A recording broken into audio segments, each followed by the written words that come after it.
दररोज निष्पक्ष व ताज्या बातम्या पाहण्याकरिता चॅनलला लाईक आणि सबस्क्राईब करा।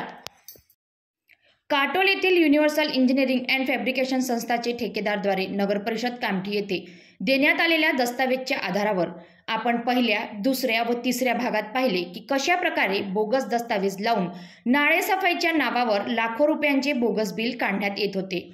आता आपण या नाळेसफाईच्या टेंडरचे भ्रष्टाचाराचे अंतिम भागात आपण पाहणार की करारनामामध्ये संस्थेचे संचालक अर्चना रामकृष्ण बर्डे यांची स्वाक्षरी नसून प्राप्त दस्तावेजातील पृष्ठ क्रमांक 41 व 42 मध्ये असलेल्या स्टॅम्प पेपर दस्तावेजातील स्वाक्षरी रामकृष्ण बर्डे यांची असून त्यांनी पार्टी क्रमांक 1 म्हणून करारनामावर स्वाक्षरी केली आहे।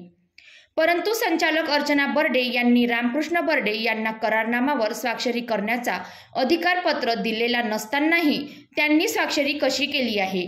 एवढ्या मोठ्या भ्रष्टाचारावर सरकारद्वारे नगरपरिषद कामठीचे मुख्याधिकारी संदीप बोरकर यांना बरखास्त करण्याऐवजी त्यांची बदली करून व युनिव्हर्सल इंजिनिअरिंग अँड फॅब्रिकेशन या संस्थेवर बंदी घालण्याऐवजी सरकारद्वारे या भ्रष्टाचाराला लपवण्याचे प्रयत्न करण्यात येत आहे।